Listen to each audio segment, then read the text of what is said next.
I'm Dennis Reese, the executive producer for Minecraft Legends.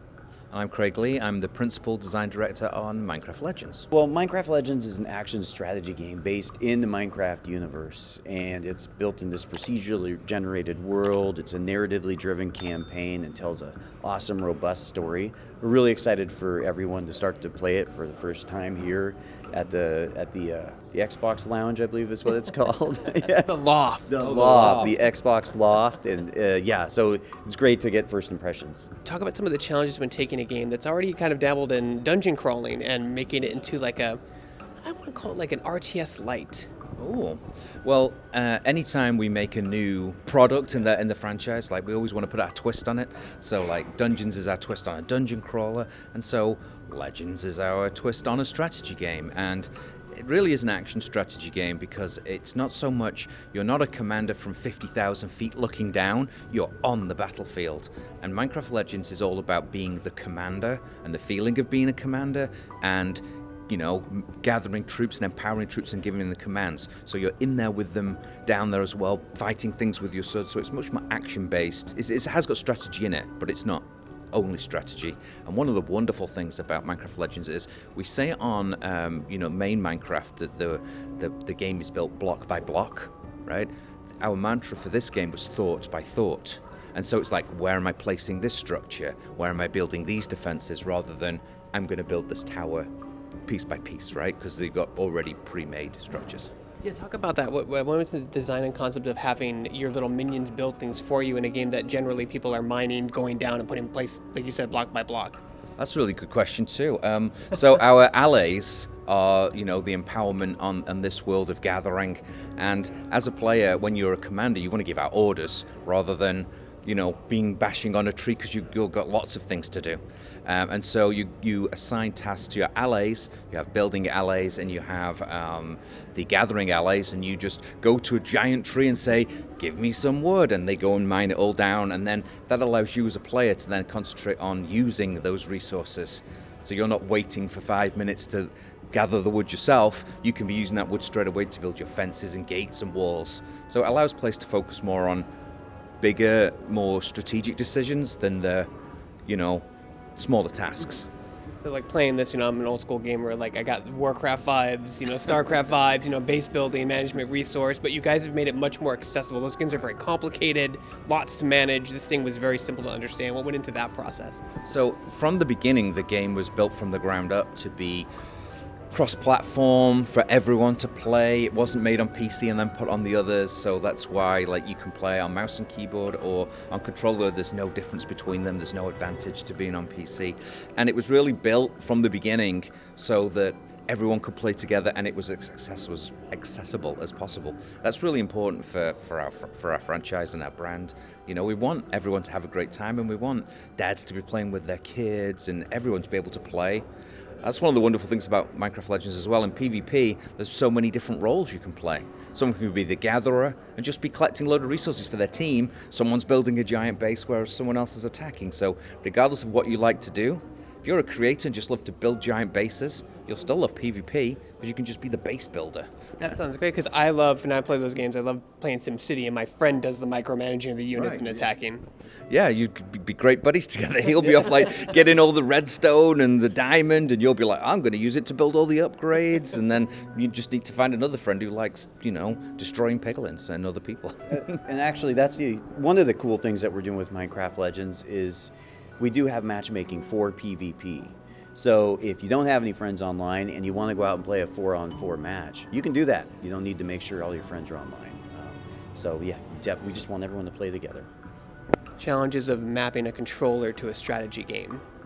Things you guys felt for the process, felt right, what felt overly complicated. It's a long process because you haven't got I don't know how many keys are on a keyboard, but it's a lot compared to a controller. We go through we make an initial design, we play, we refine. There are lots of different controls, but we make sure, there's two things really. First of all, we make sure that the main controls are on the main buttons, right, that are instantly discoverable, and then we start using the shoulder buttons for more of the advanced commands. But then the more important thing is the onboarding in the game. We make sure that there's clear instruction and, opportunities for players to try those different mechanics throughout the campaign. So the first part of the campaign really is, it's like an almost, not a training, but you play through the first part of the campaign, you learn everything, and then it opens up into a giant sandbox, and then you get to use all of those things. So it took some time to refine, but you just got to make sure you haven't got hundreds of controls, because you'll never fit it on a controller. We actually did a lot of user research trying to get the right mix, and it was during a COVID time, which made it more difficult, but we were actually able to tap into like employees' children and family members, people who didn't know really, knew about the game, but not about how to play it. So it was a good opportunity for us to really make it a family building experience. But yeah, so we did all that we could, to make sure it was really accessible and easy to play. Any inspirations when you were designing the game? I mean, I picked it up, I immediately thought Pikmin. I know that's an old game for some of the younger people out there, but it felt so cute and easy to understand. The original inspiration for the game was about being a commander. The Pikmin is a funny reference because it wasn't an initial inspiration, but I understand that if you're running along and you've got 50 things following you, that are super cute, and you're saying, go attack this, I can totally get that, which is a wonderful reference. It's such a good franchise.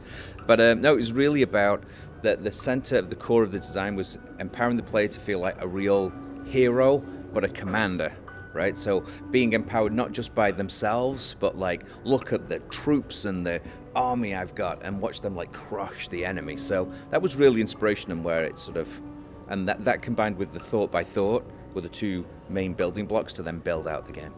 We also used a lot of references from Dungeons. I know they're different styles of games, but just the whole concept of playing with your friends and having a multiplayer experience and trying to make it an accessible way to enjoy a strategy franchise, much like Dungeons did in the dungeon crawler area. So yeah, we looked at Dungeons in some ways too as a strong source of inspiration as well. It's really important to note as well that the campaign can be played 4-player co-op as well.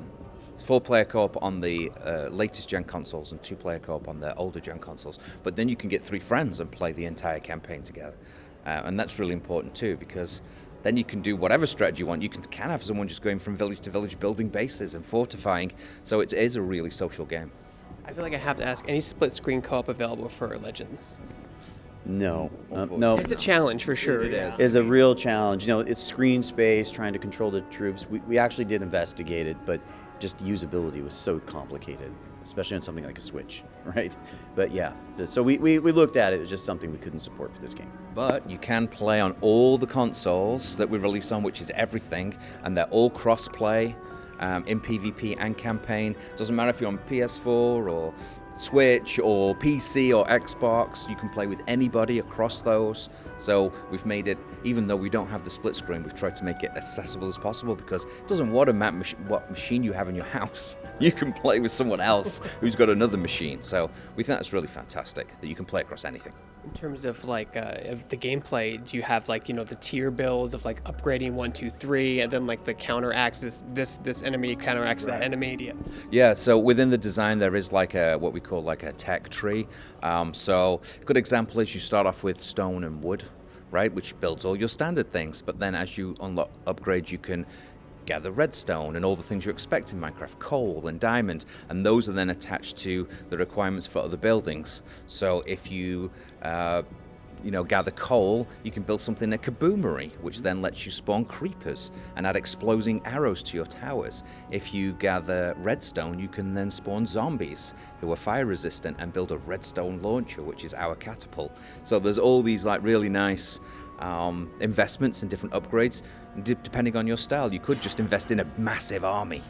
You go you know what, I'm not going catapult, I'm having 100 mobs, and I'm going to have a massive army. And so it's up to you and your playstyle, how you want to invest in those upgrades. But yeah, there is a strategic path of upgrades to expand your abilities. How do you win in PvP? Is it when your base is completely destroyed, when your commander dies? Yeah, once your base is completely destroyed, or you destroy the opponent's base, you'll win. It's kind of how I like to think about it. Yeah. But yeah, that is how you ultimately win the game. But in PvP as well, every world is procedurally generated. And a lot of PvP experiences, it's all about map control. Here, it is not about map control. It's about your ability to strategize with your teammates and go out and defeat the enemy's base. Yeah. Also in PvP, the Piglins are in there too. Mm-hmm. So there's a little bit of a PvE in there, because there are Piglin bases what you attack to get prismarine for your upgrades, but they attack at night, both bases. Yeah. and they're just Equally. they're equally. So you've sort of got PvP, VE going on, and it's lots of fun, especially with the procedural generation, because depending on where the resources spawn, you may have more diamond or more redstone, so it can skew your strategy a little bit. If you've got diamond behind your base, like, let's go for skeletons because we've got loads of diamonds. So we've been playing for years, and it is different every time. It sounds a bit cliched, but it truly is. So, fever dream here. Microsoft acquired Activision. Big RTS guy, StarCraft, Warcraft. What an opportunity for a crossover, guys. StarCraft characters, Warcraft characters, Commander characters. It just fits. Yeah, that would be pretty cool, but I think we're putting the cart ahead of the horse. There's not really an area. Finish this game first. So let's finish this first. We'll see where everything else goes. Yeah. So, guys, when does the game come out? What platforms are you aiming for at launch and Game Pass? It's April 18th. April 18th, yeah. And I'm going to try and reel these off. We're on, all the PlayStation platforms. We're on all the Xbox platforms. We're on PC and Steam and Switch. I think that's everything. So a lot of platforms, and as I said before, they all play together, which is great, right? Day one Game Pass. Day one Game Pass, always. Yeah.